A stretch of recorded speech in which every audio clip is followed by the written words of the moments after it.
दिल्ली में सीएजी का पहला ऑडिट दिवस समारोह आज आयोजित किया गया, जिसमें मुख्यालय में जो कार्यक्रम हुआ उसमें पीएम मोदी भी पहुंचे। आज के दिन सीएजी का गठन हुआ था और पीएम मोदी ने भी इस कार्यक्रम में शिरकत की है। सीएजी मुख्यालय पहुंचे प्रधानमंत्री नरेंद्र मोदी। और सीएजी की अगर हम गठन की बात करें तो इसका जो गठन हुआ था वो आज ही के दिन हुआ था और इसीलिए आज के दिन एक समारोह का आयोजन किया गया है। इस समारोह में खुद प्रधानमंत्री मोदी पहुंचे हैं और इस मौके पर सरदार वल्लभ भाई पटेल की प्रतिमा का अनावरण किया गया है। प्रधानमंत्री मोदी ने सरदार वल्लभ भाई पटेल की प्रतिमा का अनावरण किया। सीएजी गिरीश चंद्र मुर्मू भी इस कार्यक्रम में मौजूद रहे और इस कार्यक्रम में सरदार पटेल को याद किया गया। दिल्ली में सीएजी का पहला ऑडिट दिवस समारोह है ये और आज ही के दिन सीएजी का गठन हुआ था और सीएजी का ये पहला ऑडिट दिवस समारोह मनाया गया, जिसमें प्रधानमंत्री मोदी पहुंचे। सरदार वल्लभ भाई पटेल की प्रतिमा का इस मौके पर अनावरण किया गया और सरदार वल्लभ भाई पटेल को याद करते नजर आए हैं प्रधानमंत्री नरेंद्र मोदी।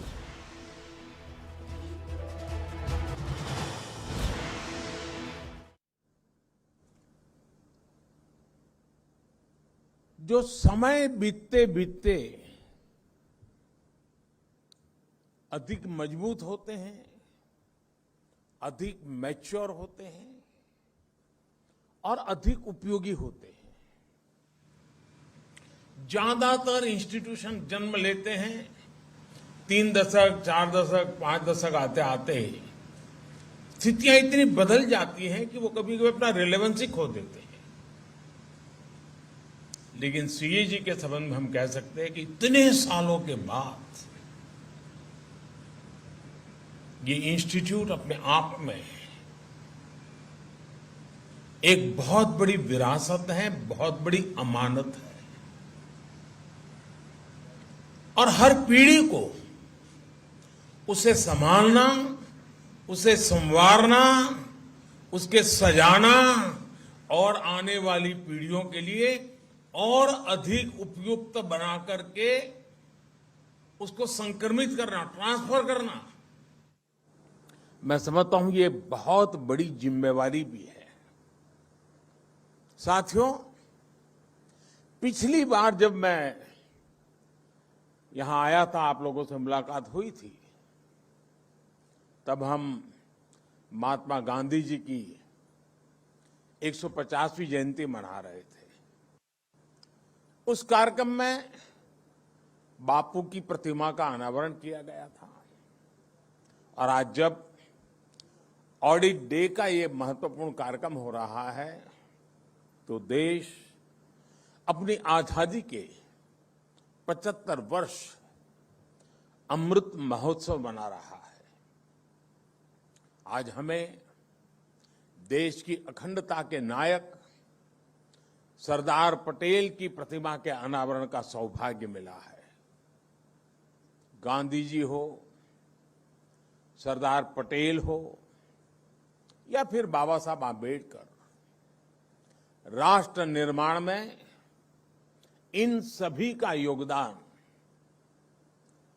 सीएजी के लिए, हम सभी के लिए, कोटि कोटि देशवासियों के लिए बहुत बड़ी प्रेरणा है।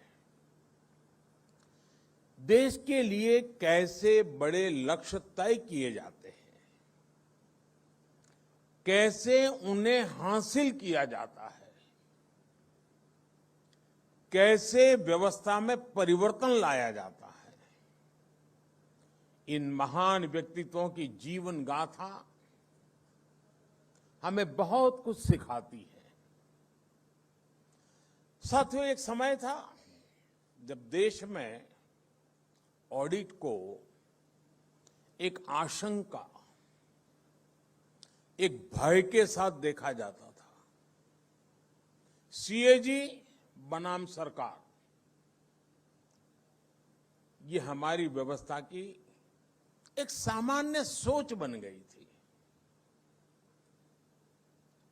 और कभी कभी तो ये भी हो जाता था कि बाबू लोग ऐसे हैं, ऐसा ही देते हैं, बाबुओं को लगता था सीएजी वाले ऐसे ही हैं कि हर चीज में उनको नुस्ख ही नजर आता है।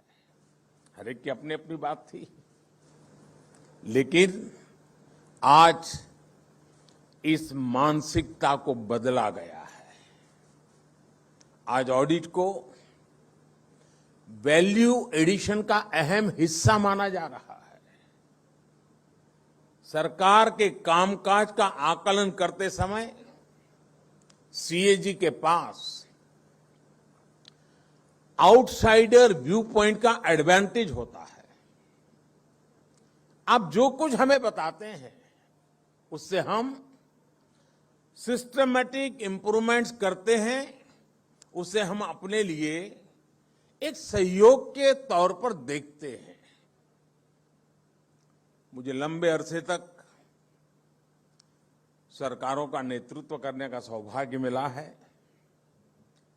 मैं जब गुजरात में मुख्यमंत्री था तब भी अपने अधिकारियों से कहता था और आज भी यही कहता हूं, सीएजी में जो डॉक्यूमेंट और डेटा मांगे जाते हैं वो तो आप जरूर दीजिए।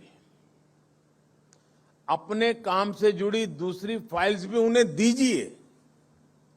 इससे हमारे लिए और बेहतर काम करने का स्कोप तैयार होता है। हमारा सेल्फ असेसमेंट का काम आसान हो जाता है। साथियों, शुचिता और पारदर्शिता हमारे व्यक्तिगत जीवन में हो या सरकार में, ये हमारे लिए सबसे बड़े मोरल बूस्टर होते हैं।